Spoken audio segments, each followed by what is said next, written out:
Welcome back, everybody, to another episode of the Full Tank Motorcycle Podcast. We're in the studio today for a little bit of a roundup of the year, and we thought we'd run through some of the best bikes we've ridden in 2023, give them a bit of a retrospective rating. I suppose sometimes after you've had a little bit of time to think about it, potentially your opinion shifts a little bit.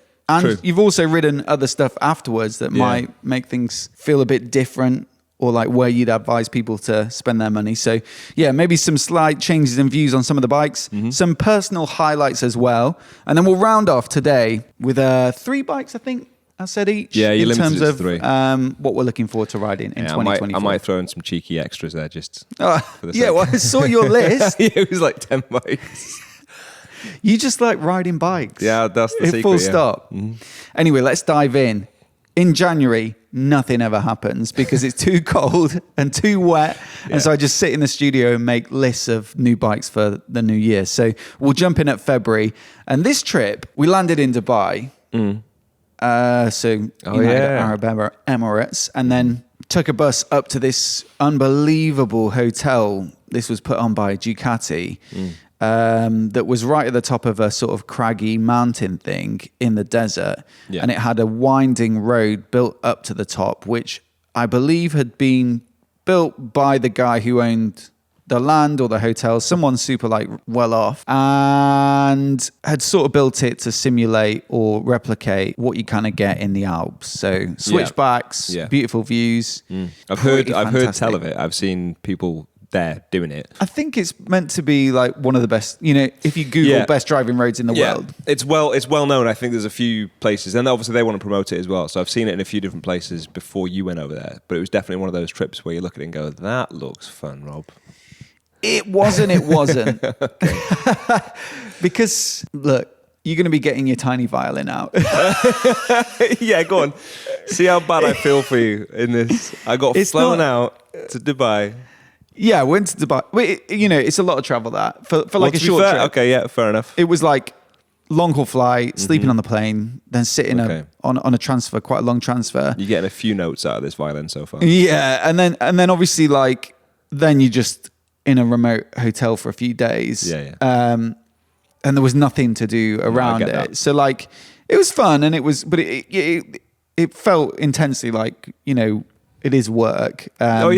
There's not really much tourism around. Well, I didn't really know that so much before this year because this is the first year I went out as well. So I do get what you're saying. And there's a couple of your trips actually in the highlights of the year. So we'll come back to those definitely. But I do have perspective that it is still pretty fun. It's not a holiday. It is work, and it is also non-stop. You just you're shuttled from place to place normally when you're doing it. Yeah, but then for the actual riding that we got, which was you got maybe one run down and then back up the hill, and then you'd switch to another group of journalists and you'd have a break. So it's almost like a track day, even though it is they shut the road for us, but it is a public road.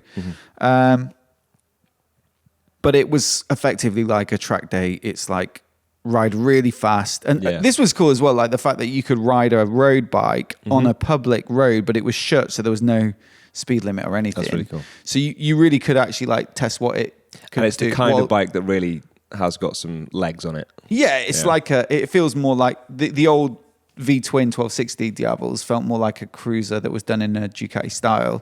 This feels like a Street Fighter V4 that's just I because I've used that engine in the Panigale. That was my first interaction with it, and I can't quite picture it, to be honest, in a cruiser format. It feels it's a slightly different tune because it's the Gran Turismo version that's also in the Multistrada V4. Sure. So longer service intervals because it doesn't have the Desmo valves.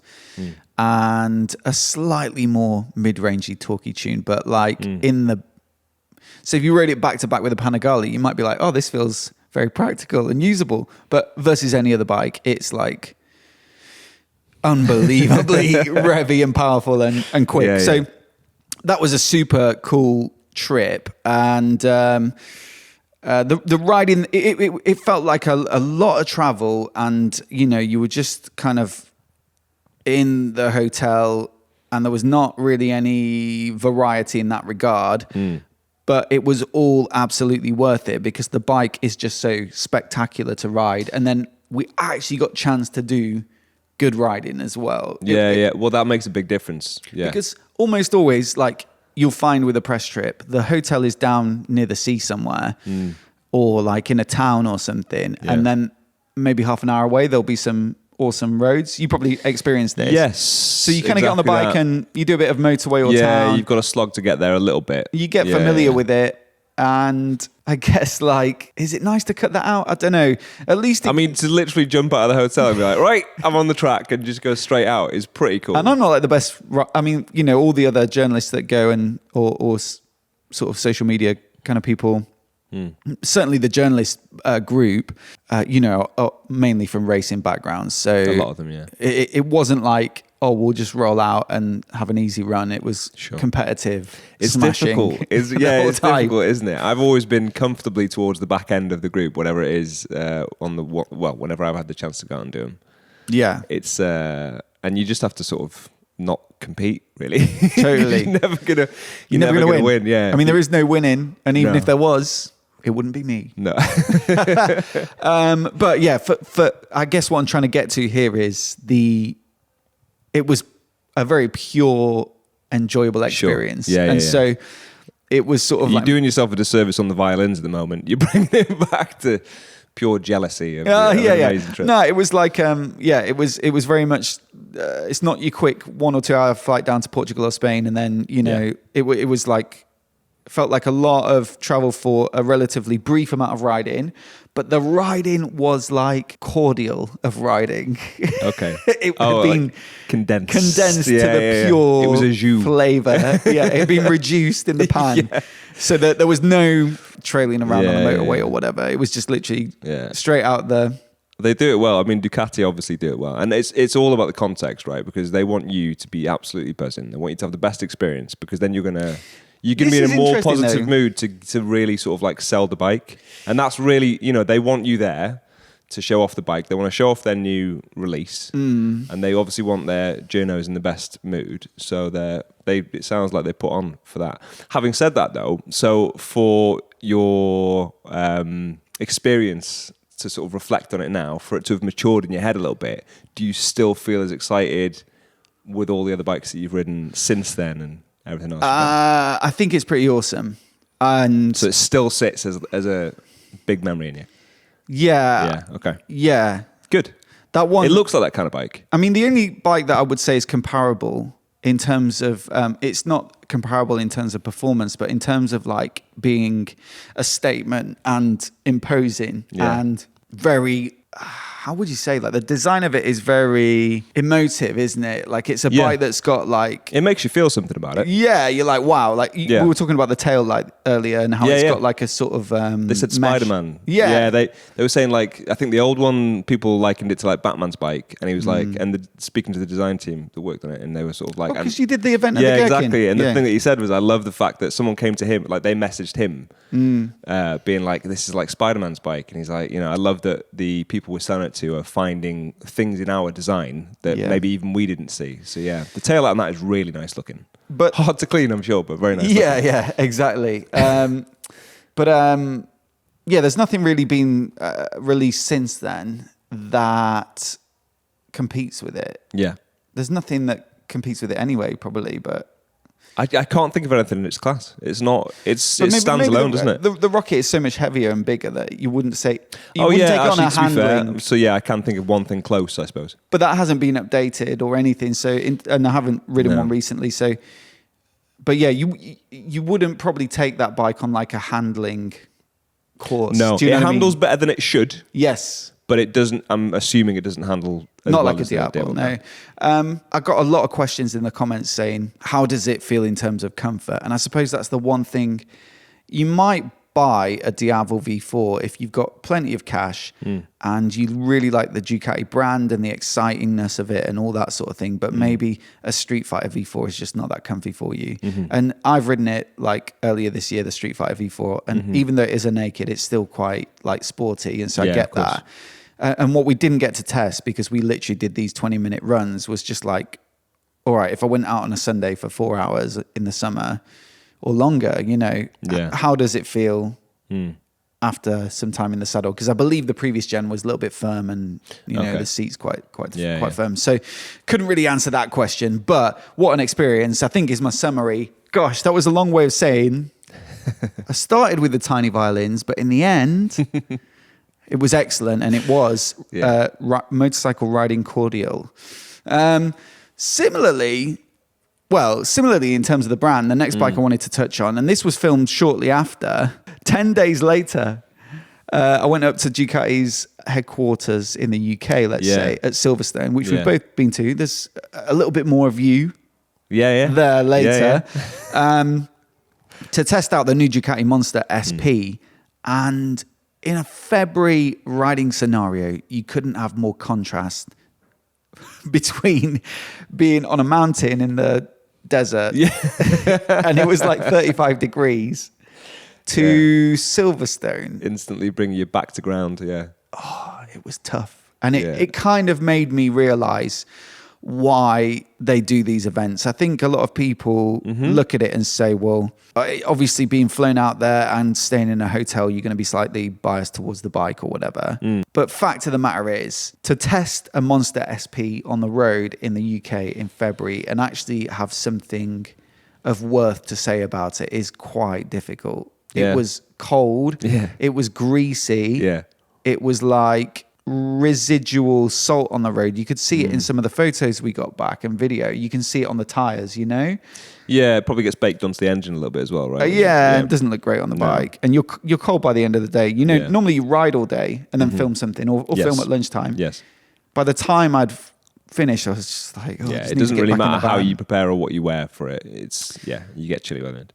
It's a cool bike. If you're trying to focus, I think the reason that sort of feels harder is because if you were just out riding, you sort of, you stopped over and got a coffee or whatever. Yeah. You just got to enjoy or focus on the riding and enjoying that, rather than if you then have to sort of say something about the bike and record it and do everything else, you start to really notice that you're cold and tired.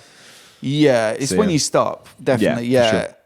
Which is such a weird thing, isn't it? Like the wind chill you would think would be the coldest thing, but standing still by the side of a road with a camera pointing at you and you're trying to think of something to say, that's when you're like, man, I'm cold. Yeah, have you ridden the sort of this most recent iteration of the Monster? No, I think I'm right in saying I rode the just previous gen to that. 1200 or like a 696? 1200. Right. Yeah. So I've ridden a few. I've got a decent kind of span of Monsters that I've tried. Didn't your dad have one recently? Still got. He's so he has. Is that the S2R? Yeah. So he's got a Monster 750.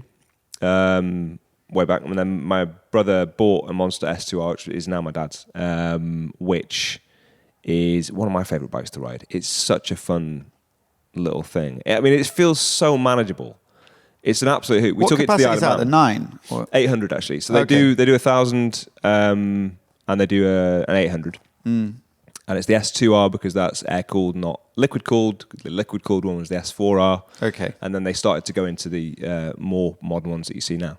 But yeah, the S2R is one of my favorite bikes to ride. We took it to the Isle of Man, me, my dad, and my brother, and yeah, we all got to sort of play between different bikes. They're quite short, so they struggled in the Africa Twin. But I was fighting them for the keys on the Monster because it was so fun, mate. to ride. I love it. Anytime I get to go back to it, I love it. So I love Monsters, and I'm glad to hear that one sounds like a further refinement, really, because it looks very different from all the previous ones. People don't like the worry is that they've thrown a lot of the feeling of it out, and it doesn't sound like they have. Yeah, the lack of trellis frame is what upset a lot of people. Yeah. And it looks kind of...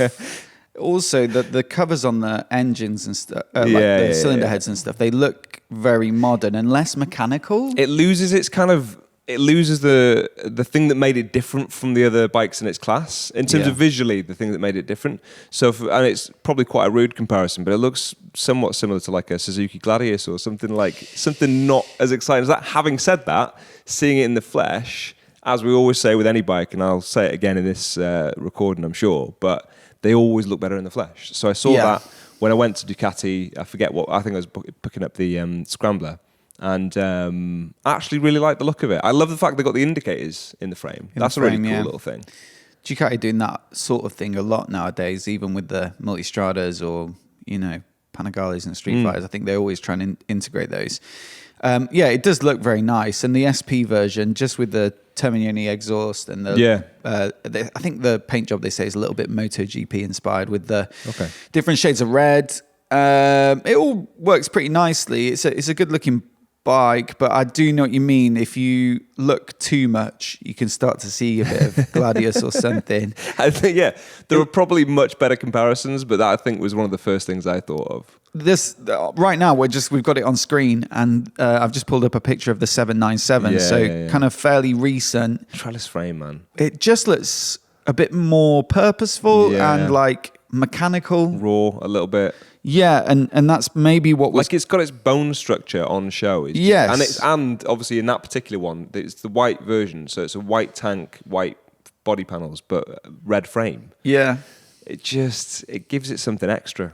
They're not going to go back to it, so it's... No, they won't. And the rationale is completely sound. Yeah, like the KTM 890 or whatever was a good 10 or 20 kilos lighter than this. And that's one of the ways that they made the new Monster so much lighter and more competitive with bikes like that is, the frame and the way that they've built that out of aluminium now. And there was other changes across the bike that affected the visuals like that. So yeah, it makes sense why they've done all that stuff. But I think when you do look back at something like that, you can see why maybe it doesn't look quite as good anymore. The angry kind of muscular tank on it as well. Yeah. It just looks a bit. But to ride, it was interesting, right? The SP version is the one that gets the Olin suspension, the top-notch Brembo brakes, and you get the. I don't know if you get that silencer as standard, but you get the paint job as well. But they've slightly. We'll talk about the Street Triple. Sorry, struggle to get that out. Then there's the R and RS version, and one of the key differences between them is a spacer on the rear shock that lifts the rear end, and that actually has an effect on almost all of the geometry of the bike. It's going to change the steering angle. It's going to change the seat height and the riding position. It's the same with the Monster SP and the base Monster. So you've got a longer shock and it lifts the seat height and it makes it more on its nose. The weight's a bit more over the front. You feel as you're riding it, you're more over the front and it's more twitchy and quick turning. And it's just crazy how much of a difference that makes in terms of the character of the bike. And because of the conditions, I just felt like I couldn't really get into it, this bike. Of course. I can see that all the components are there for an excellent motorcycle.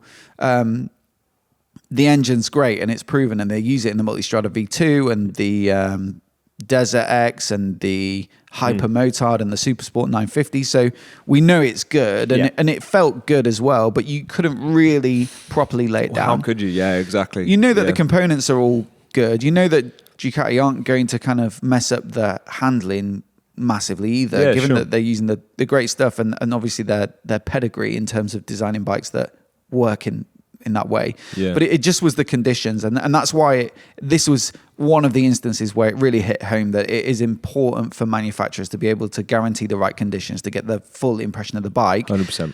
And what was interesting is they had the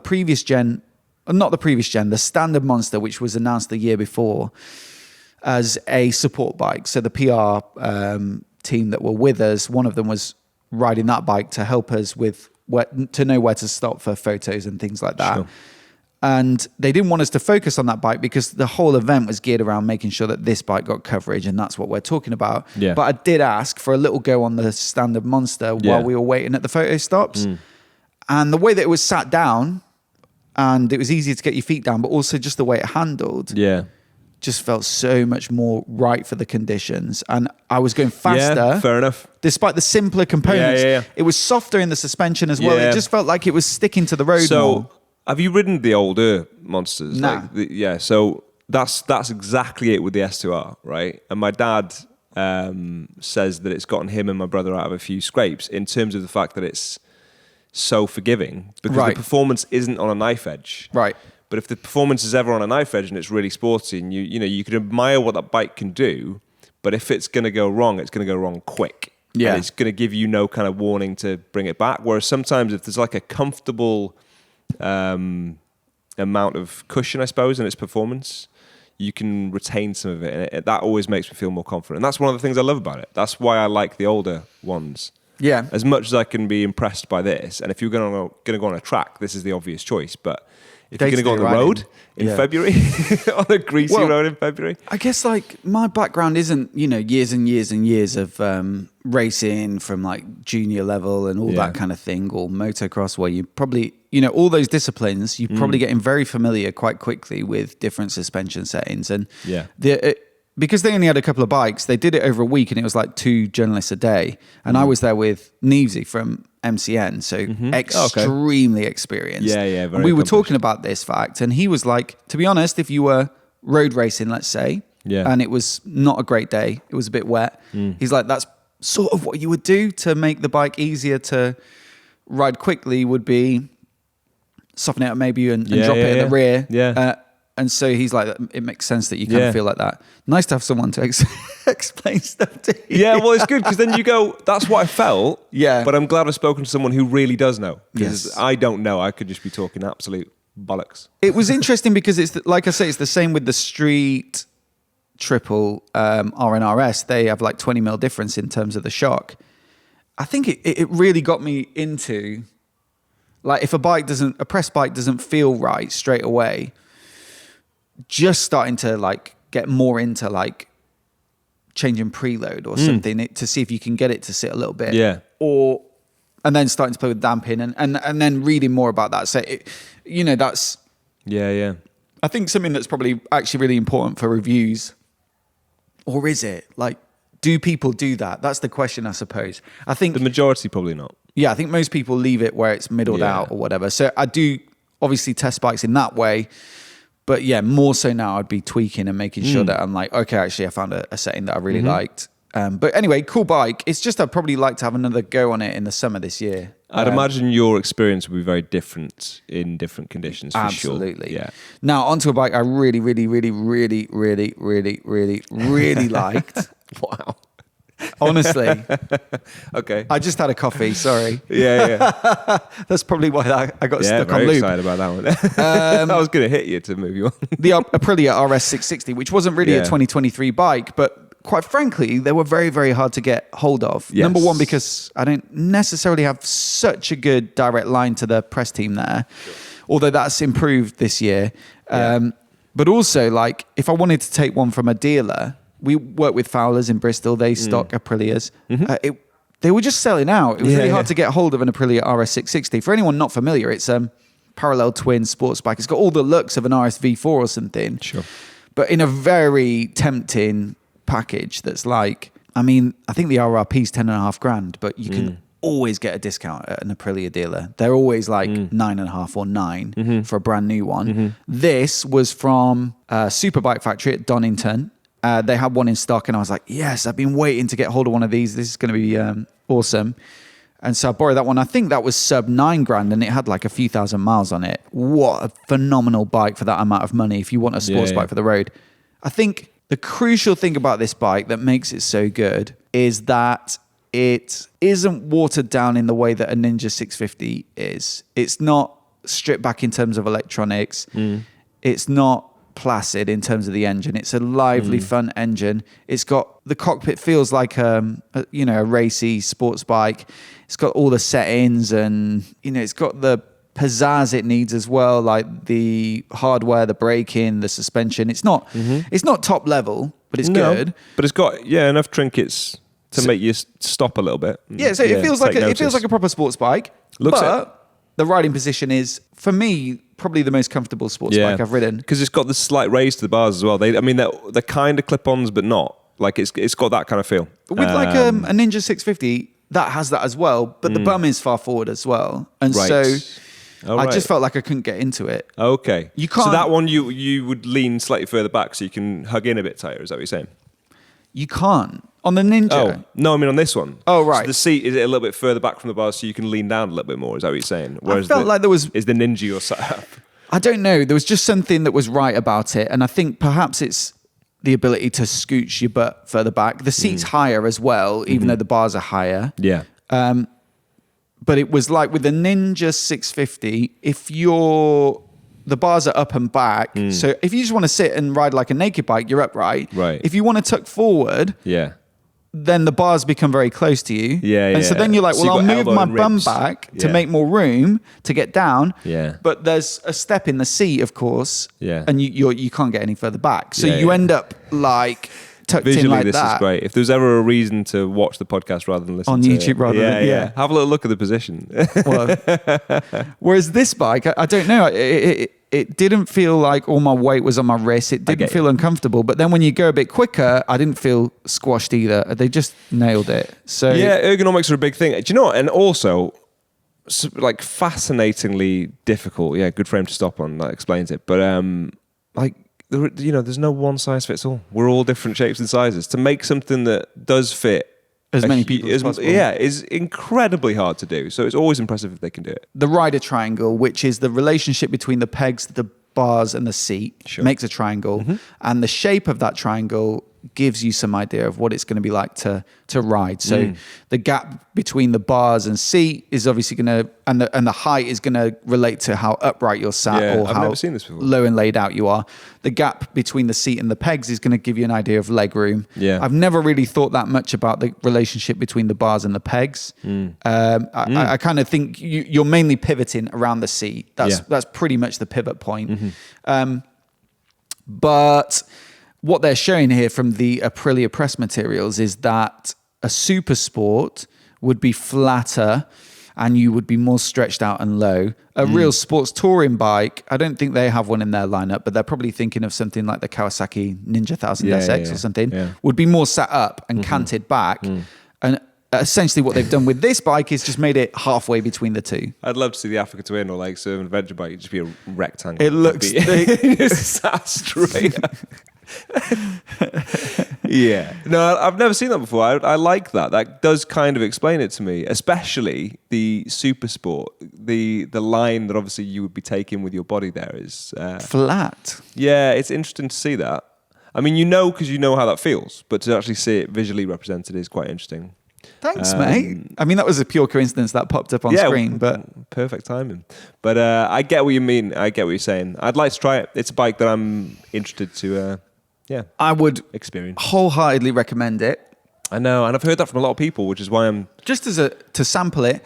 I would say like it's so comfortable that the Tuono version, which has the flat bars, doesn't even seem that relevant to me because I'll be happy riding that and it looks better. But I still want to try the Tuono. Out of all the bikes that I rode last year, given that this was early doors as well, what are we talking here? Still in February. I haven't ridden many bikes that got me as excited as that, just because of the price and how much fun, and it's road specific, and you can use a lot of that. It's about 100 horsepower. You can still use a lot of that.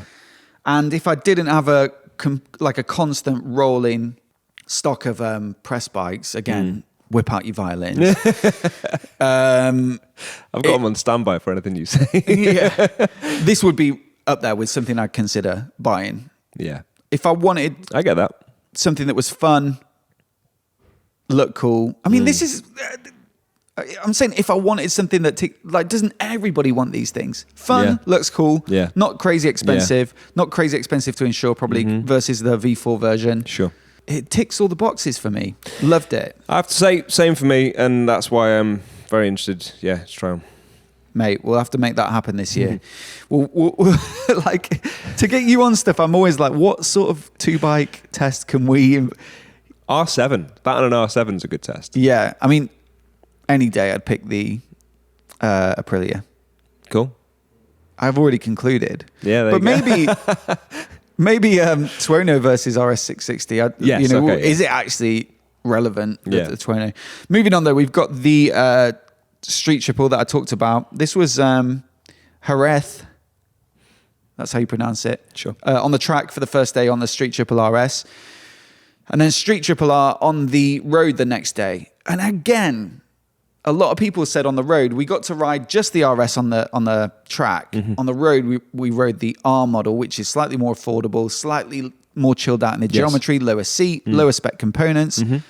But we could ride it back to back on the road with the RS, and we were swapping between. It was a long day on the road, so there's plenty of time. A lot of people came away saying they actually would buy the R on the road. And I was going to ask, it's an interesting one, that, because like I think with the older street triples, I had a 2010, and there was the R and there was the standard version, and the only real difference was like, I don't even know if the suspension was much different, but the brakes were different. That was like the biggest thing. Yeah. So actually, it made less of it. They were less sort of like specific a tool, if that makes sense. They were more sort of broadly applicable. Whereas, with this, it's quite good that they're going, this is the RS, and if you want to show off and go, I've got the highest spec version, and some people are going to want to do that, then fair enough. But honestly, in all honesty, you would be faster on the road on the R, right? The lower spec one, the cheaper one.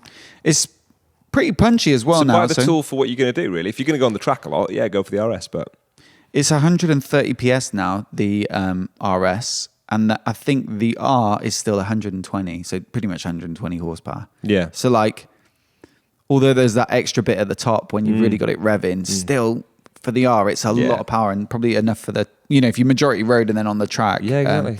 Occasionally, then the R's still probably up to the job as well. Yeah. Really loved it. Brilliant trip. I just checked the date on this, 27th of February. Like, I could not believe... It's a busy month here. But again, not in the UK, so you're on proper... That was an excellent... warm, nice road. Excellent trip. To ride... I don't have the skill to do it justice on a track like Jerez. So my review really just focused on, what it's like as a road bike as well. And also I did a comparison of the R and RS right there at the event, because we had 2 days, so shot 2 videos. But even so, like the experience of riding around that track with nobody else on it, basically, there's a handful. Yeah. And just seeing some of the iconic sort of sites there, the control towers, like kind of over the track. Yeah, absolutely brilliant, and a brilliant bike as well. It's sort of just like a little bit more of what already made it so good. Yeah, and I think the only thing is like something like the KTM, which is now the 990, got updated. It used to be the 890. That was a very close competitor for this. Yeah. At EICMA, we saw the 990 version. That might be something that gives this a new context. If that bike's phenomenal. Yeah. The only thing I will say is like the 890 Duke R was similar on price to the Street Triple RS. Yes. Which I think is around the £11,500 mark. And now the new 990 Duke is just shy of 13 grand. So it's almost taken such a step up, the new KTM, that it might actually start making it look like a different price category, and it makes this look, if it's effectively the same bike as what I'm saying, the 990 Duke as the 890, just with slight tweaks, but this big price jump, it could retrospectively make this look very good in terms of value for money. Sure. and what it can do. Yeah. Phenomenal. Love that bike. What's next? Oh, Transalp. Let's have a look. What date was this? 12th of March. So I got a couple of weeks break there. There we go, yeah. Yeah, I probably did something else in the UK, but these are just the ones that stood out to me as experiences. Again, I'm not sure we've managed to get you out on a Hornet or Transalp yet, have we? Nope. But you're an Africa Twin, man. So does this appeal to you at all? A slightly smaller version? Yeah, I love the look of it. Yeah, I think... it's good because the only other, I guess, the smaller adventure bike they had was the CB500, right? Yes, and they're not comparable. So having something in the middle ground, a huge step, isn't it? From a seven grand CB500 up to a £13,000 starting price. Yes, this sits right in the middle. I think it's the Africa Twin, 9.5. The Africa Twin will go off road. It will actually do its job like really well. Whereas the CB500. From the stuff that I've heard about it, you don't want to take that thing off road. It's not really made for it. It's probably as good as, say, a Ducati Scrambler, or, like a Scrambler bike. You could, but and I think you can get rally raid kits for them. And actually, things like that. I have seen some kits that are quite good, but like the sort of the normal version, the standard version, you're just not. Whereas that is the middle ground, and that I'm sure will feel absolutely fine off road if you were going to go and do. It does the job. We did some light off-roading. It's not as good as the Africa Twin, of course, but it's right in that sweet spot. But it's lighter and smaller. If you bought a CB500, which is now called the NX500 for next year, okay, and put like a few grand into like rallyfying it, you may as well spend that money. Well, exactly. Yeah. And the key thing is that, you're going to get way more power. It's like 90 horses. Yeah. Same engine as the Hornet. And it's such a good engine. Yeah. Really, really good. It revs really nicely. Yeah. But the key thing for me is you get the 270 crank, so it has a nice sound. Whereas with the 180 crank in the CB500/NX500, it just never stirs the soul in the same way. Yeah. We were talking about this last night as well. How is it for people who are a little bit shorter in leg compared to an Africa Twin? Is that a better choice? It's much easier to get on with than an Africa Twin. Because that's another thing is I'm surprised by, not surprised by, I get it, it's a big bike and it could be intimidating. It's a lot of weight if it does start to sort of rock over, but the having something a bit more manageable, I think that could get other people, it expands who might be the audience for that type of bike, doesn't it? Yeah, it's more accessible in terms of price and stature. For the hobbits out there. Yeah, adventure Of which hobbits. my dad is one. Oh, right. This is one bike there. I've just paused it on the screen here at the Suzuki V-Strom 800DE, which was announced pretty much exactly the same time. So EICMA last year. Bikes and press launches happened. Press bikes came in and the launches happened sort of beginning of the year. And I went out on the Transalp trip. Loved it. Thought it was really actually very good. Like looks wise, maybe the headlight and stuff could have been a bit more daring. But if you just look at what you're getting for the money and the way it handles the engine, really, really good.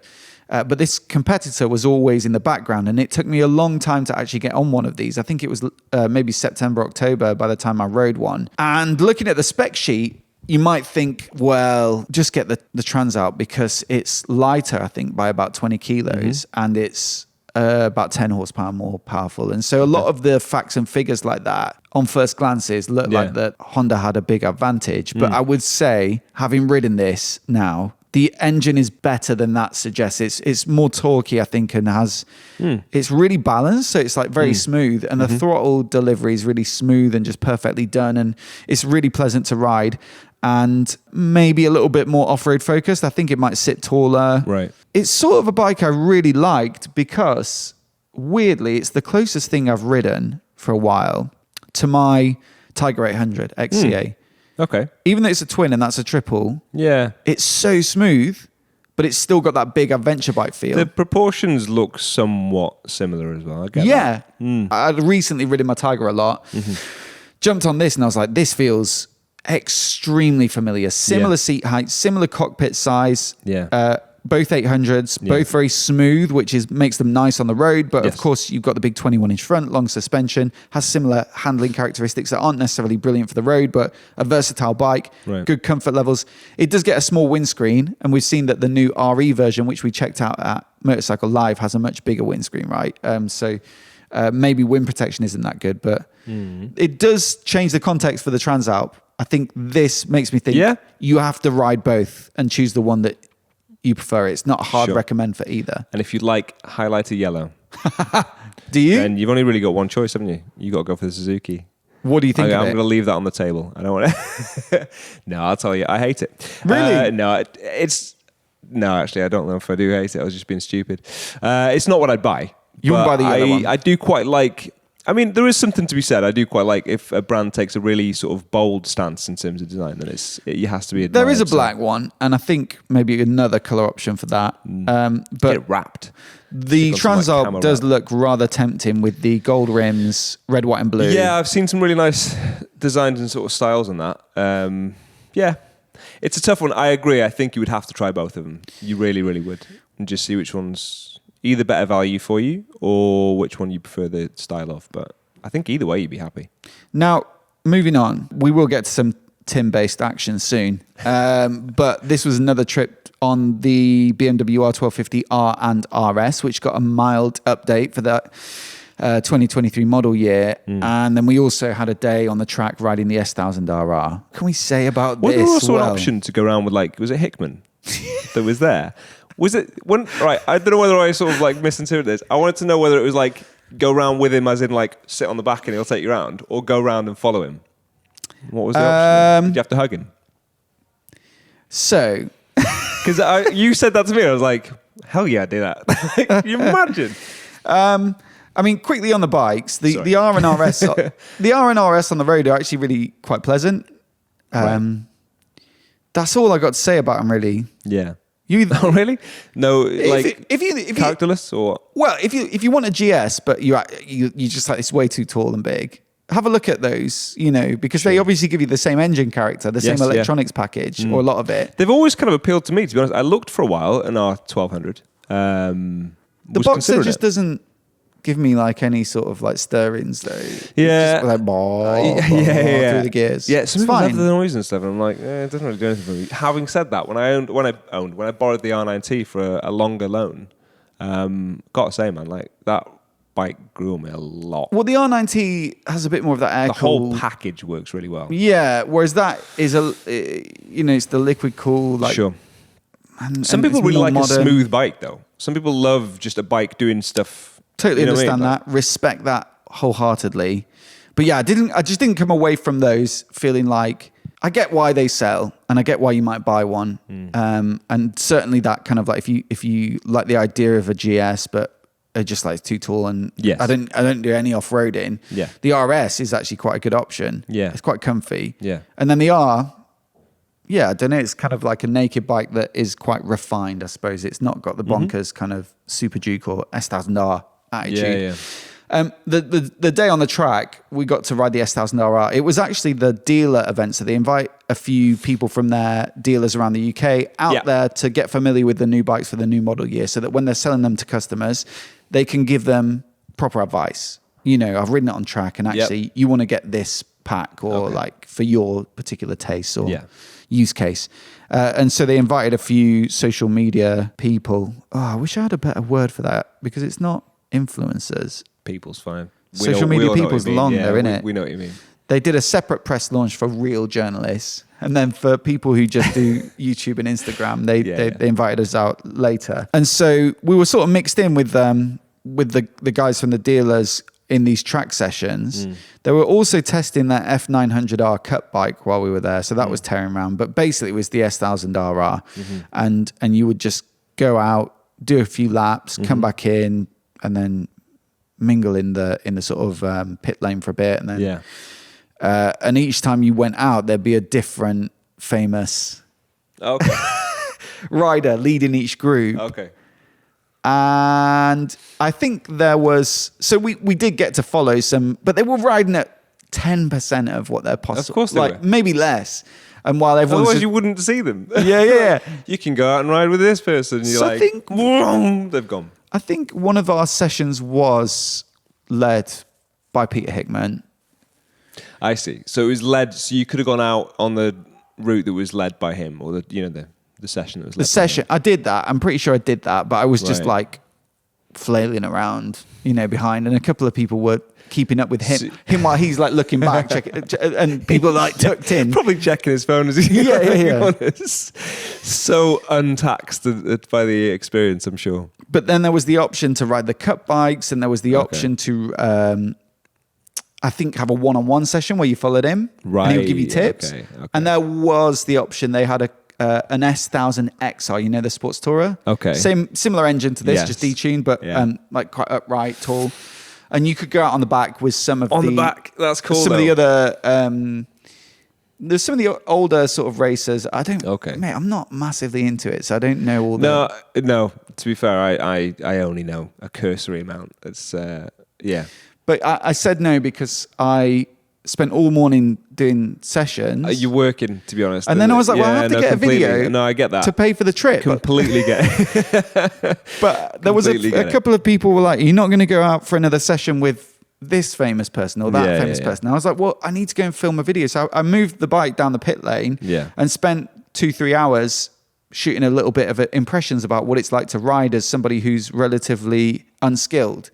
Like, is it worth buying an S1000RR for a track day or for riding on the road if you're an average rider? I wouldn't say like on the road I'm super slow, but just you're really not. I mean, like I ride with quite a few different people, and I think you give yourself a harder time than you need to. Or like, I don't know whether you need to sort of. But because of what I do, like I'm going on off-road days. Like track days, and that's where you. Well, that's the thing. There's another step. To be fair, you it's not a fair comparison because you're against, like you say, ex-racers and motor journalists and stuff like that. And also, if you take in your skill factor of being able to just jump from different bike to different bike and feel comfortable on it really quickly in a variety of different scenarios, you've got a really broad span of riding experience and skill. Thank you. Yeah, you're welcome. Makes me feel a lot better. Big yourself out more. But look, I told you we get on some Tim-centric stuff. That bike looks familiar. So this is KTM recently started working with CFMOTO. So CFMOTO are building some of their bikes out in China, I think, like the 790 Duke, 790 Adventure. Yeah. But also, like now, KTM are a little bit more involved with press events and stuff for CFMOTO in the UK. Yeah. So Dom. So this was an invite out to, where was this? Spain? Spain. Yeah. To try out some of the new bikes, right? Like the 700s and... Yes, all of them. They brought so many toys. All of us that were on the shoot were kind of like, you brought too much.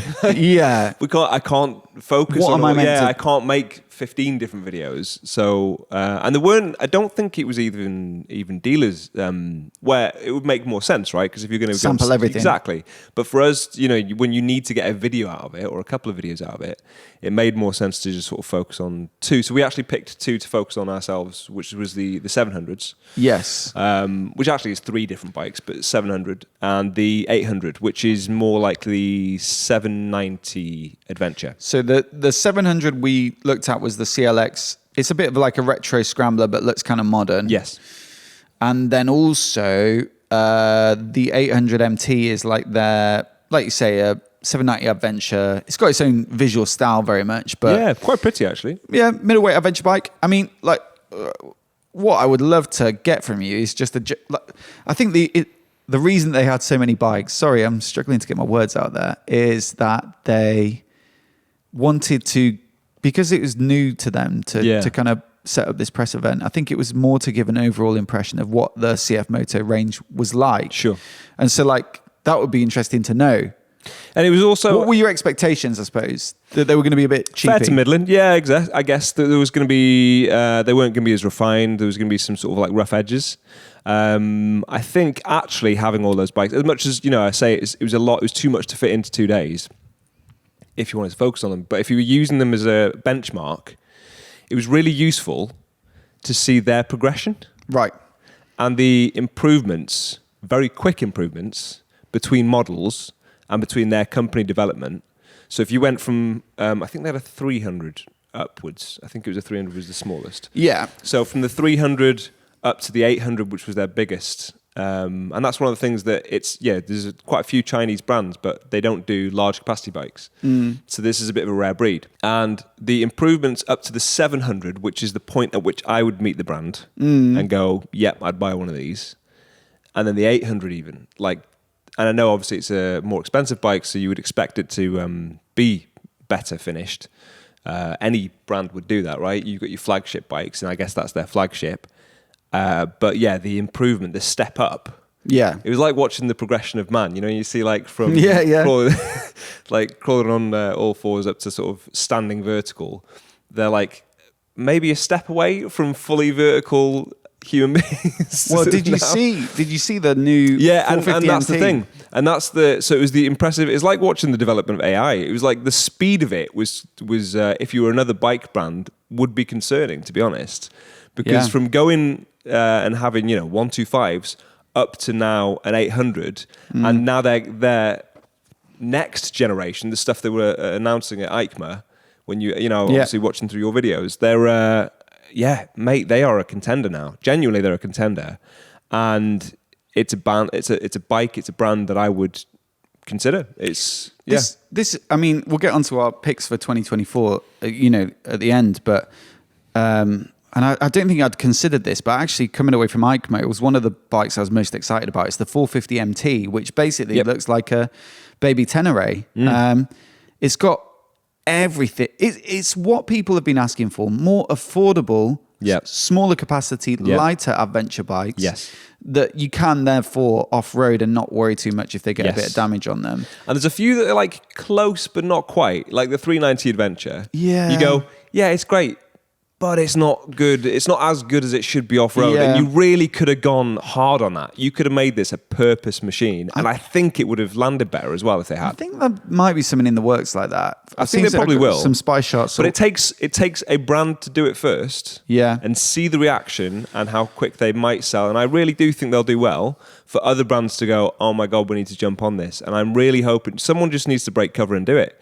Totally. Whether it's, KTM, Husqvarna, whether it's CFMOTO. That really does look like a good option. Because, you want it to be cheaper. So, because you're going to drop it. If you're going off-road, you are going to drop it. You want it to be lighter. You want it to be a little bit more manageable, like smaller, easier to flick around.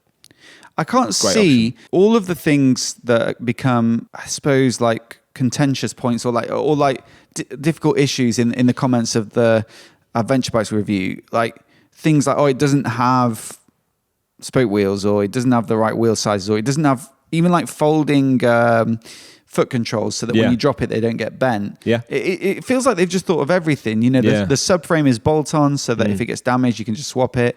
A 21-inch front, 18 rear, tubeless, which I think for a lot of people would be preferable.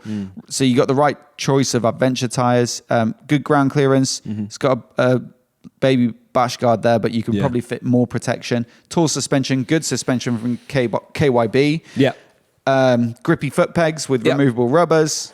I actually was looking at it. And flat foot pegs as well, it looks like. So you're not sort of canted forward over the bars, because that's one of the things with the smaller ones. You find that you're leaning over the bars a little bit more. And if you look at like a proper dirt bike, you stand on that thing and you can just stand upright and still touch the bars. So like no weight in your arms. The CB500X, for example, if you stand up on it, you're like, it's a road bike riding position. Exactly. Because if you've got any weight on your wrists, if you could take your hands off completely and just stand up where you are, then that's an adventure bike to me. That's a proper purpose point, purpose-built off-roader. So it looks good. I'm going to guess the base on that, is that the 390 base though? Is that a KTM engine? As far as I know, they are still I don't think so. It's a twin. It's a 270 crank twin. Yeah. Oh, right. But yeah, looks very impressive, and it looks like CFMOTO are on the up. Now, one of the bikes I really, really, really, really enjoyed, another bunch of realies there, is the Kawasaki Z900RS SE. I think of all the bikes I've had in the studio this year, this is the one that I was just like, damn, that looks good. I'd love to have one of those as well. In the sort of yellow, it's called Yellow Ball, the paint job. Yellow Ball? Yeah.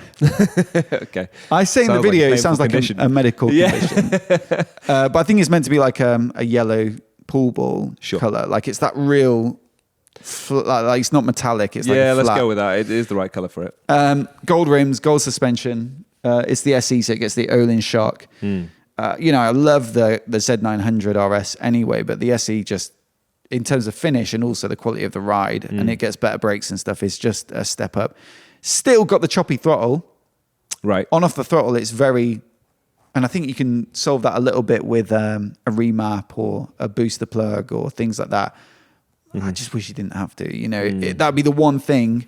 It does feel like, why am I doing your work for you? Yeah, totally.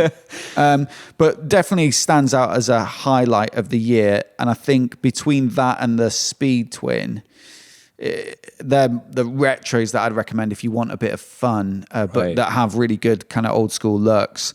And it really just comes down to if you like, which one you prefer out of those is if you like an inline four or a parallel twin with a bit of a growl to it. Yeah.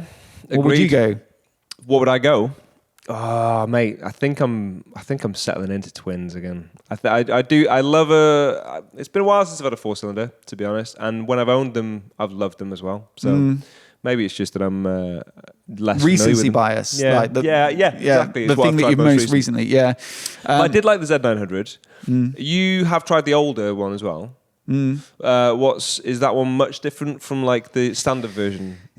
Like I say, it's just a bump up in terms of chassis specs, so you will notice it. But I mean, a retro is not necessarily about like the base model's definitely good enough. It's just because I like the base model. I'm just trying to base on my head. It's just feels pretty much honestly the thing that felt really special was that visual lift. And how it was like one of those head turner bikes. People, if we was out filming it, people would stop and ask you about it. Cool.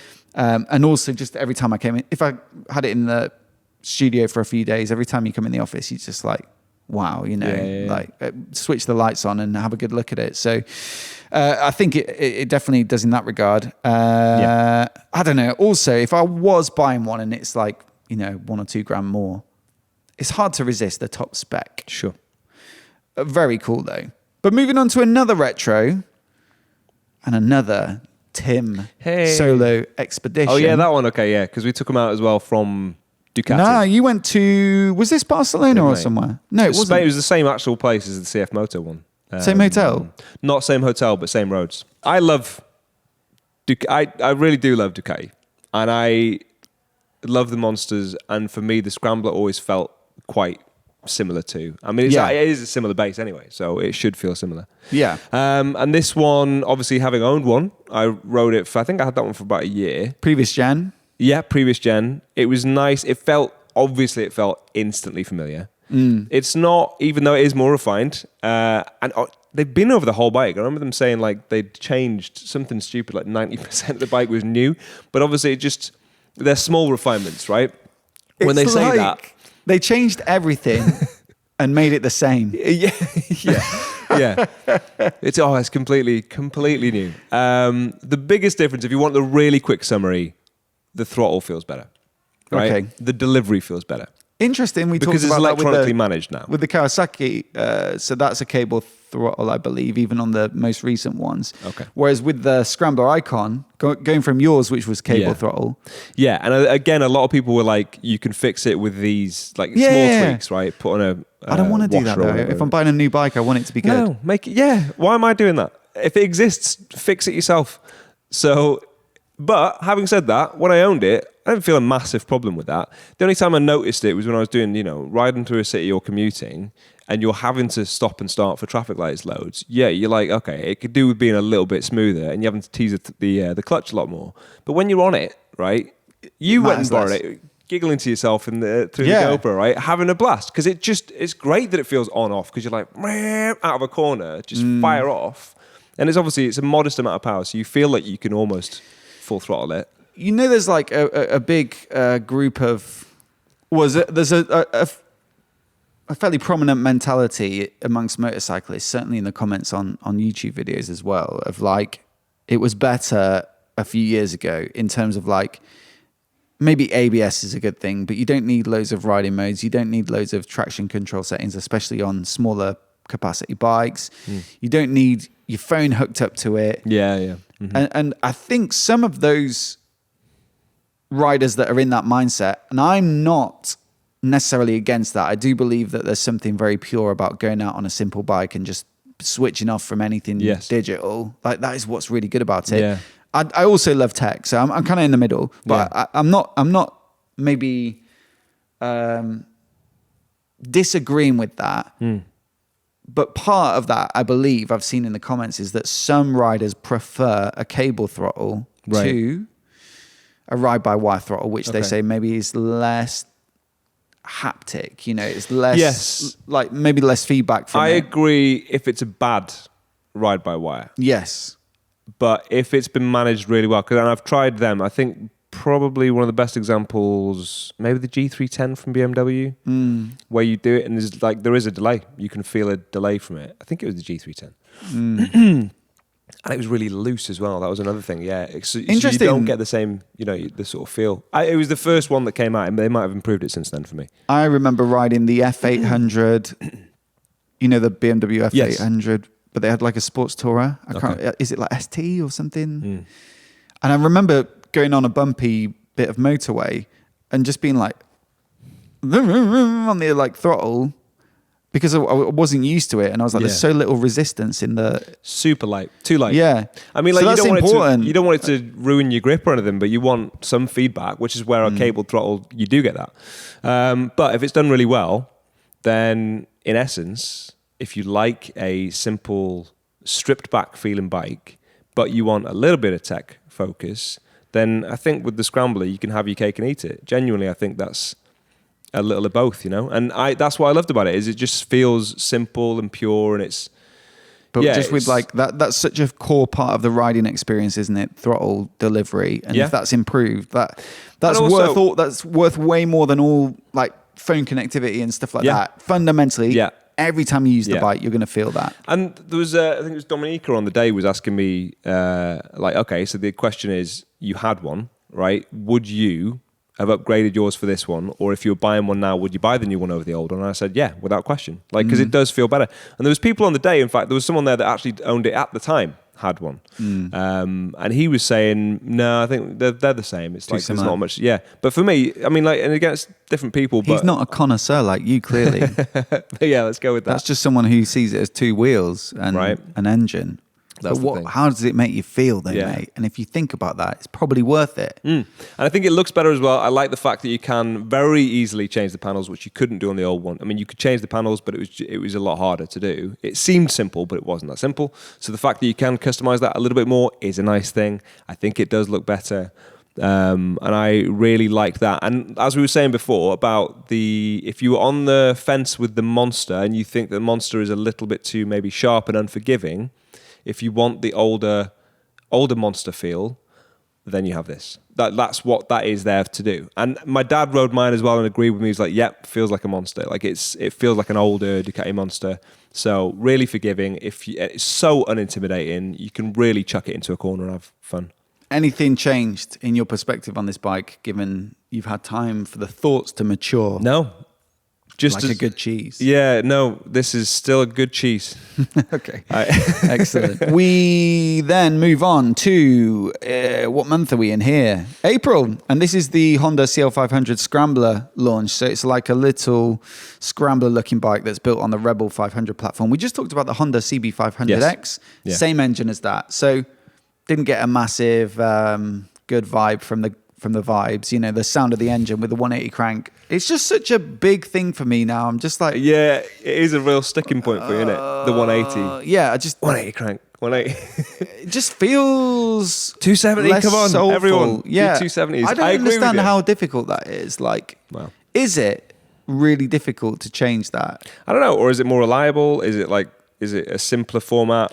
So I guess this is one for the comments. Like, let's... I don't know what it gives you over the other... For example, look at all the new Suzuki 800s, the new Honda 750s, the MT-07, the CP2 powered bikes from Yamaha, all use a 270 crank because it feels nicer. The Bonnevilles, I mean, if we started to list all the parallel twins with 270 cranks like the Africa Twin, and you go on for quite some time, I maybe get it for these smaller capacity bikes where like there might be something cheaper or whatever, or like. They don't really want to invest a lot of time in making substantial changes because, like, obviously you're lower value each bike. But one that's always made me quite curious about it is the 650s from Kawasaki. Like, they're some of their most popular bikes in terms of volumes, presumably. The Ninja 650, the Z650, the Versys 650. And to me, the one thing that would improve them massively and make them more comparable with those other parallel twins that we just mentioned is like a better sound and feel by just putting a 270 crank in it. Yeah. Now, how much of the engine do you have to change? Like, obviously you have to change it. Like, the timing is obviously completely different. Mm-hmm. But valves are valves. Mm. Like, pistons are pistons. Mm. Cylinder heads are cylinder heads. Yeah. Gearbox. Yeah. Like, can you just stick a different crank in that engine, change the timing? Obviously, it's not going to be simple. If I commit to this answer, I'm going to sound like a moron, mate. Like, do you even know what an engine is? I wondered if there was a capacity at which, like, a 180 runs better than a 270, because all the smaller parallel twins tend to be a 180, 650 and below. Right. Like these 500s and like I think the Kawasaki's, like the Z500 and Ninja 500. So that's probably not a bad point then, is it? But then Aprilia RS 457, that CFMOTO 450, I think they're 270s. So the mystery continues. Those are older engine platforms, so maybe that's one of the biggest things possibly. It's definitely a trend, isn't it? Parallel twins with a 270 crank. They're cheap to produce, newer versatile. Produced, like brand new models, practically all of them would be a 270-degree crank. So maybe it's just the fact that they're legacy bikes, that they've still got the engine in production, that it's been around long enough that they're like, why change it? You go down Fowler's where they stock multiple brands, and you've got between £7,000 and £8,000 to spend on a naked bike. Yes. and you ride an MT-07, a Hornet, you could get that from there, the Suzuki, and the Z650, surely that is going to be one of the factors where you're just like, it feels a bit less spicy and sounds less good. And so, yeah, I don't know why they wouldn't just make that change. It just seems like... Yeah, they certainly feel, for me, they feel freer revving a little bit. Just and sound therefore good. a little lighter to get. Yeah, I mean, the sound is one part of it, but for me, if it comes down to sort of the engine performance, if I was to try and guess the feeling of it, yeah, it's the pull is a little bit freer revving. This bike, though, really good, CL500. I would say that's one thing I'd love to change, especially because it's a retro scrambler. That would make it feel more, I don't know, in keeping with the sort of aesthetic. People didn't love the looks on this bike. In the comments, people were like, oh, I'm not sure I can... Yeah, the bike I tested had the white accessory handguards and high mudguard. And that's actually period. Like if you look at the Fantic Caballeros, they have that. But there was just something about the particular implementation that people weren't loving. For sure. And there's something, I guess some people will like that. Then they'll like the nostalgia. They'll like the fact that it's authentic to what it should be or what they were. But then also you go, well, it is a new bike. You know, why not take a new stance on it? I think I know why they didn't quite pull it off. Color. Because paint it. Just paint it. It was just unfinished plastic. White. It does look like that. But I think you're right. Like it's a retro throwback nostalgia play. Yeah. And it works on the Fantic Caballeros because the whole rest of the bike is a retro nostalgic like vibe. The CL500, it looks kind of modern as well. Yeah. And also the fuel tank is straight off a Rebel. It's got that slope backwards. It has kind of like a weird shape. The headlight has got like, it's round, but it's got 4 LEDs inside, so it looks modern. Right. And so it's kind of part modern, part retro. And maybe it doesn't match either. Because it hasn't convinced you it's old school. Because it's not taking a stance. It just looks like they're not painted. Yeah. It's not taking a stance, yeah. Good summary. Thank you very much. KTM 790 Duke. This is built by CFMOTO now out in... Loved riding this. I actually thought this was one of the funnest bikes. And I mentioned all of the parallel twin £8,000 options. And I don't know why I always miss this one out because this is amongst them now.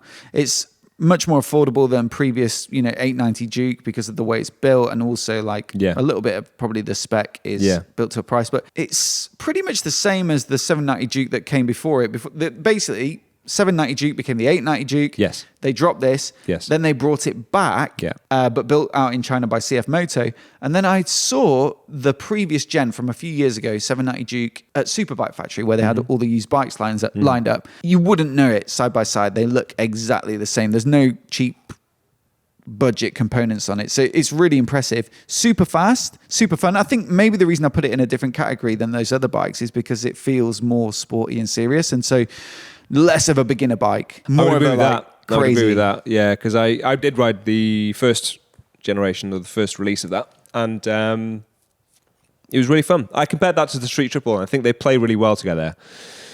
Equal kind of performance, I suppose. The takeaway for me was that this felt lighter, it felt sharp. I mean, they call it a scalpel for a reason. Yeah. I personally preferred the Street Triple, but then I guess it just suited my riding style a bit more. But I completely see the appeal in this bike. Definitely a great option. Yeah. Loved it. That was April. It feels more recent than that. But anyway. It's a weapon, that, isn't it? Yeah, absolutely. Moving on, we also, this year, this was you and I shot this together. You came to Bristol, we went to Fowler's, and I had the Royal Enfield Super Meteor 650, and we decided to do a comparison with the Interceptor 650 as to which you might want to buy if you're in the market for a twin Royal Enfield. I should reiterate, I don't know if we've mentioned this before, but it's kind of interesting that these videos do so well for us because you would expect that the buying decision is between the Super Meteor and a Rebel 500 or a Kawasaki Vulcan S. But actually, what I find in terms of the numbers, this has got 275,000 views, is that people decide they want an Enfield. Right. And they just don't know which one. Yeah, exactly. Yeah. It's, if you're going for a new format, if you've only ridden naked bikes and you're then like, well, maybe I want a cruiser, but I'm not sure, then I understand you would want a comparison to see whether or not you get on with a cruiser. You know, if it's a new format for you, or if if it's an adventure bike, for example, and you've not ridden an adventure bike before, you want to know whether you should just go for the regular road bike or whether you should go for the taller bike. The new flavour. Yeah, and it's really fantastic, actually, the Super Meteor. So, like, would recommend. And also, For sure. it's not that cruisery. Like it's mid pegs. Yeah, exactly. It's like a very small tweak on the Interceptor. Yeah. Because obviously share the same engine, but very slightly different. Actually, are they any different, the engine between them? No, so the exhaust is different, so it gives a different sound, and it might give you, like, it's longer and more cruiser style. Yeah.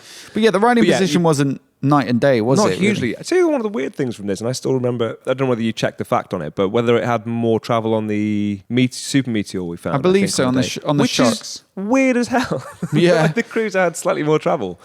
But yeah, I think it's, if you wanted to go for a cruiser, it's a very mild cruiser. It still has the cruiser look. It still has a little bit more comfort, I suppose, in terms of like riding position and a bit more leverage at the bars and things.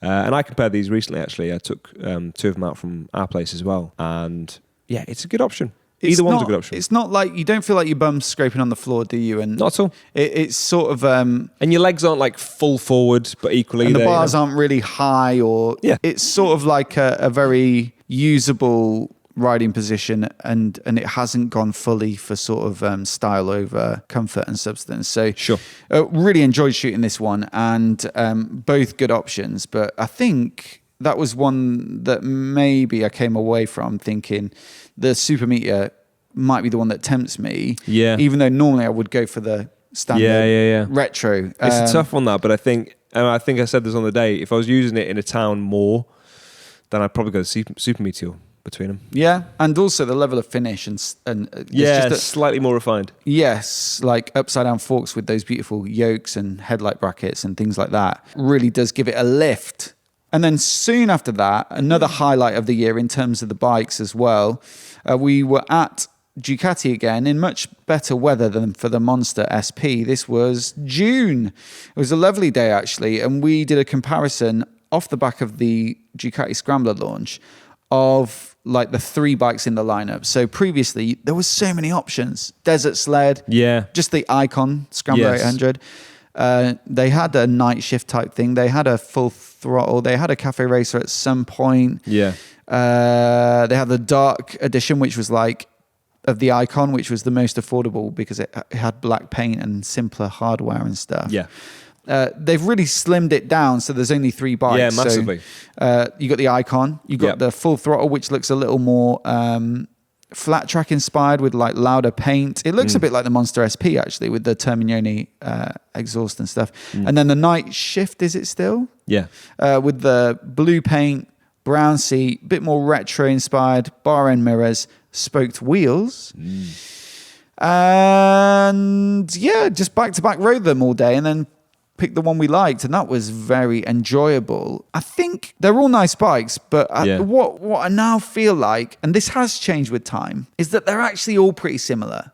Very. They look different, but to ride, there's like mild differences in the handlebar position. Handlebars. Seat, maybe. Really, but not hugely significant. Exhaust sound. Maybe you could feel a difference between the spoke wheels or the cast wheels, but I don't know that you would, really. You weren't getting off one and being like, well, that one handles fantastic and that one doesn't. I preferred the Nightshift because I like the spoke wheels, and I actually quite like the smaller, as in the more hugged in position, the kind of sportier position. So of the day, I preferred the Nightshift. I do think they are missing the Desert Sled, the off-road. This is why I was going to say that my opinion on this range of bikes has changed over time, because I was fully expecting them to bring in the Desert Sled, which is for anyone who doesn't know the Scrambler 800 lineup too well, it's tall and almost like a dirt bike or adventure bike stands to it, and it has more robust components like sump guard and stuff. But I even think they strengthened the frame maybe in some parts as well to make it.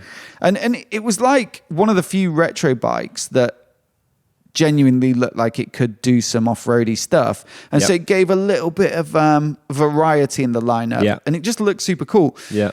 And then you thought, well, okay, they're going to update the lineup, and then at some point down the line, they'll bring in the variations. That's really common for manufacturers to like launch the kind of the central point of the range, the Icon, and then come with all the updated variants. But it just doesn't happen. And so like now I'm thinking, well, if that's not going to happen, then you've effectively got a range of 3 bikes that are just styling exercises, and to ride they're actually very similar, and maybe that's a bit of a shame to have lost that variety. I think so. I think that one in particular, because it really did offer something different, and it really wasn't just a reskin. It was. Yeah, the engine was the same, but everything else, practically everything else was kind of same ethos, just jacked up and more rugged. I think it probably comes down to sales. Probably, it must do. Yeah, it must do.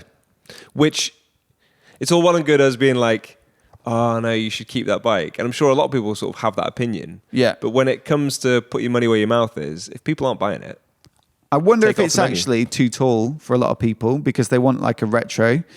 And that leads me nicely onto the next bike, which I really enjoyed riding last year, but maybe thought was too tall. And that's the Norden 901 Expedition. The jacked up one. We rode the Norden together the year before. Yeah. We kind of reviewed it as a 2-man setup. Yeah. And we had a bit of time riding the bike each. Yeah. And both really, really liked it. Yeah, a lot. Yeah. Really cool bike. Great foundations built upon the KTM 890 Adventure, but with a much more tempting styling package for me. Yeah. Good looking bike. The Expedition was new for this year. Yeah. You get luggage and then much longer suspension. In the low setting, 875mm. In the high setting, 895. And it's a big bike. So, if I remember correctly, quite a wide seat actually on the one, even the one that I tried. Yes, which so never really made helps it a little bit difficult to reach down. And not only did I think, well, for someone of my height, like 5'9", this is pretty tall, but also the length in the suspension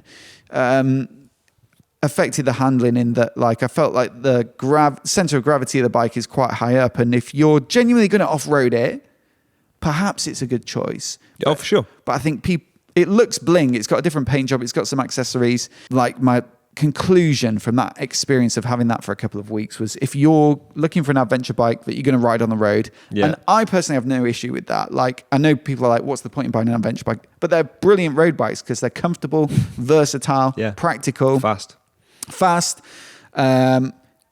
If you're going to buy a Norden and you're honest with yourself that you're not really going to take it off-road, it's too beautiful to wreck, then actually the standard Norden, even though the suspension, to be fair, even the standard Norden, you can take it off road and have a good time. Yeah. Right. Yeah. Yeah. This is a very extreme kind of like purpose built tool.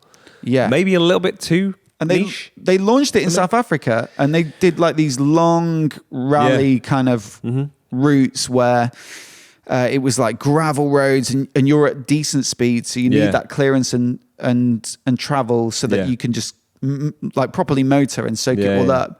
And I'm like, where do you do that in the UK? We've got sticky, muddy little green lanes. Yeah. There's a few bits maybe in Wales. Scotland, I don't believe green lanes exist. It's like illegal. Yeah. Really?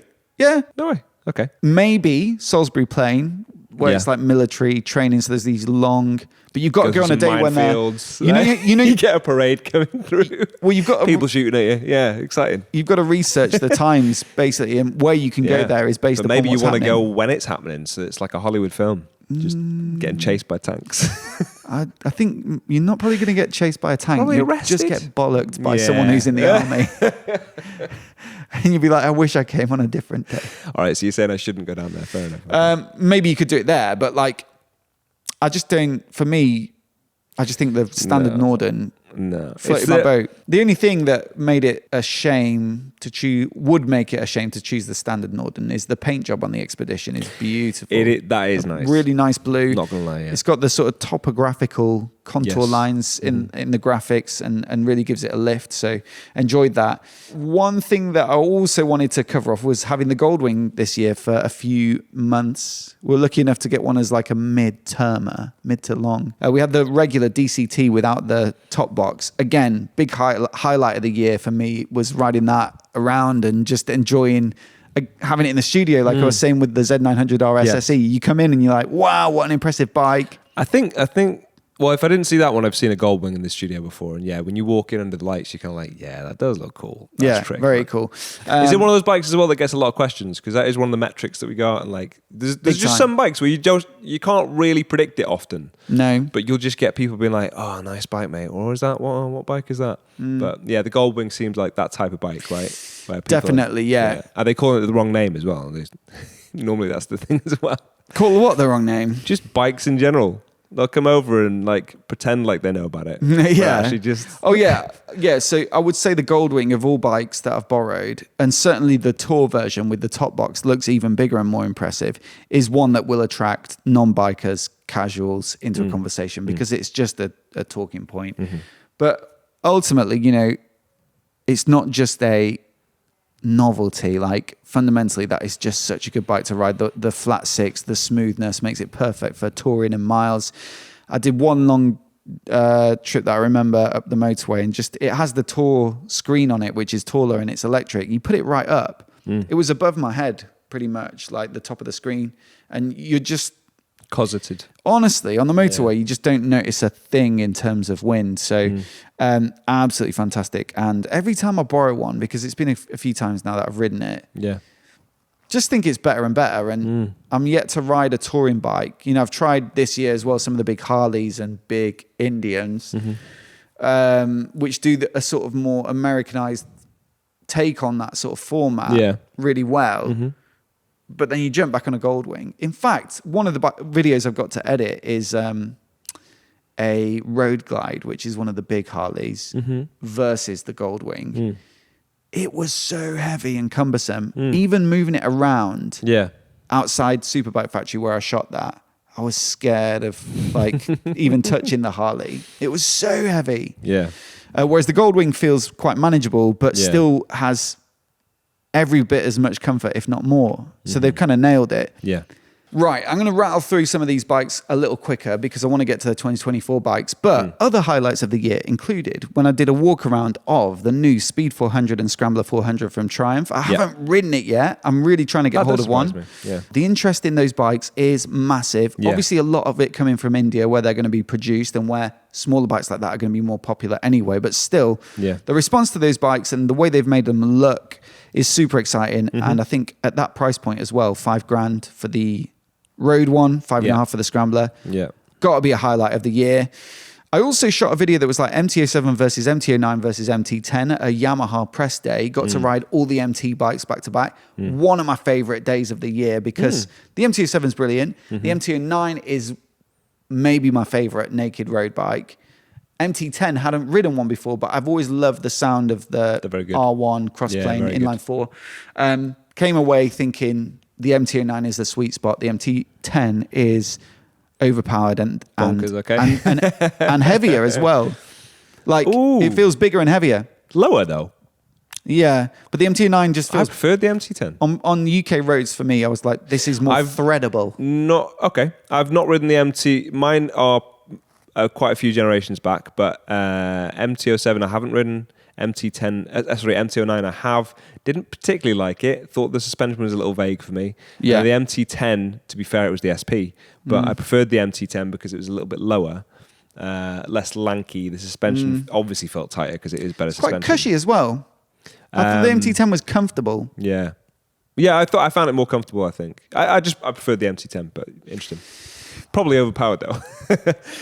More than I need. Maybe one to reshoot with both of us so we can really reach some sort of united conclusion on that one. But we did do a back-to-back test this year. This was another good one. Speed Twin versus Norton Commando. We went to the Norton factory. Got a tour. We did. Then we got a Commando. Very shiny. And I had the Speed Twin in the van, rolled it out, went and rode them. Quite a stressful day in terms of shooting. There was so much noise. Just everything kept going wrong. It was really windy. We couldn't find a location.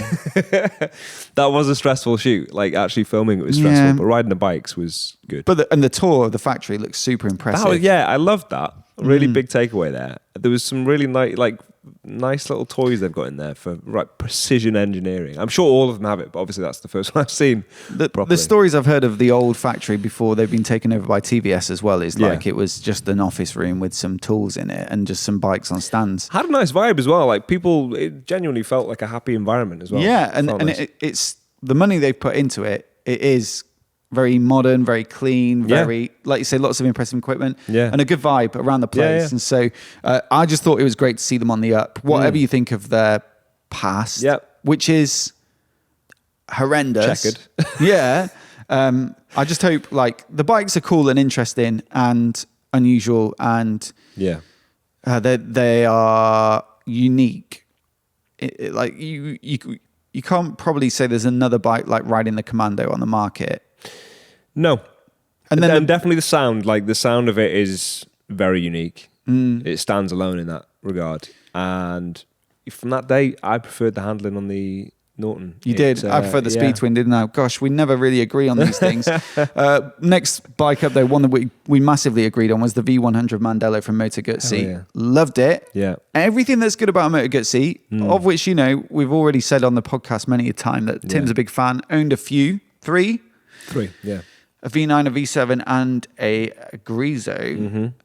And it basically, this takes the essence of those bikes with the V-twin that's mounted across. I always get criticised. If I say it's longitudinal or transverse, someone's not happy. Right. But take your pick, whichever. Pick whichever one you want. I think longitudinal is the direction of the crank. Okay. Whereas transverse would be... I've taken a V-twin. But hey, honestly, mate, they'll come for you. They're coming for you in the comments. It takes all that stuff and then modernizes it. It's got good tech. It's liquid cooled. It's new engine. It feels more powerful, way more powerful than any Moto Guzzi I've ridden before. So it's quick. It handles well. Yeah. Loved it. Yeah. Any different views on that since, or are you still like... No, that's still my favorite bike of this year that I've ridden.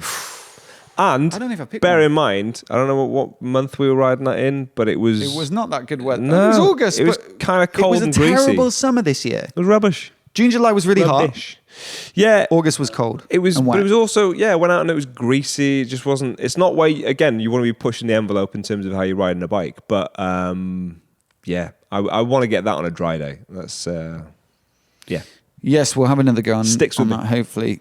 And then the last one I just wanted to flag up. I mean, there's stuff we've done since. After this trip, I went out to Italy, did a Ducati factory tour. What a dream. That's cool. Yeah, thing to happen. It was more You've because... done 3 now or 4 or what? Oh, you done Triumph probably as well. Been to Triumph, we went to MV Augusta together. That was awesome. Actually, you're around for most of the factory tours. Yeah. Norton. The Ducati one, we went out to ride the new Multistrada V4 Grand Tour. So you get luggage as standard. You get a few extra features. I can't remember what, but it was like the touring windscreen and, all your heated bits and right. As well as a rather nice looking paint job. And it's a road biased, distance focused version of it. But the flight in was... just the timing of the flights meant that we had a bit of time on the day before we rode. So they used that to take us to the museum and the factory and then took us for, some pasta as well, which was excellent. I was going to say, to them, it was probably just like a standard, it's just a canteen kind of thing. And you were like, oh my God. Mwah. Well, they took us to a trattoria, which is a more informal kind of restaurant. It's like family kind of food, and I believe was there a nonna in the kitchen making it up for you? That's the vibe. And I believe it's where all of the Italian motorcycle magazines used to hang out. And there's loads of pictures of racers on the wall in the restaurant with the owner or the chef or whatever, because it's not like a cheesy biker cafe, but I think it's maybe important in terms of the motorcycle industry. It's where after a race had happened, maybe they'd go and do the awards there after, or a nice dinner, and the press would be mingling with the racers and stuff. And so honestly, it was a great experience. Yeah. And the bike was excellent. And we stopped at another biker cafe where I shot this review, which was more like all logos on the wall and stuff they collected. But it was just an amazing, amazing trip and a way to round off the year. But also already we've got press bikes lined up for 2024. One bike that I've really wanted to get hold of has been the Kawasaki ZX4RR. Yeah. The little 400 inline 4. Yeah. The one that I used on the little game thing they had set up. Yes. Really cool. Revs up to 14,500 RPM. We're not massively big into sports bikes on the channel, but there's something unless interesting it's a toy one. Yeah. Yeah. Because again, CFMOTO day, they had the 300 there. We took that one out. It's one of the bikes I actually enjoyed most from the day, just because it was so simple and small that you could just abuse the thing. It was great. Yeah. So that's coming mid-January, and it's already in my top 3 bikes I'm looking forward to riding next year. Like you say, it's not going to be good conditions. It's going to be terrible. And what I just said about the Monster SP, I may encounter that a lot. Yeah. I'll have to think about how we get around that. That's true. But still, Really looking forward to that. Number 2, Yamaha XSR 900 GP Racer, hopefully. Racer is when they put the lower fairings on it. It's the clip-on bars, half-fed version of the XSR 900 that they revealed at the shows this year.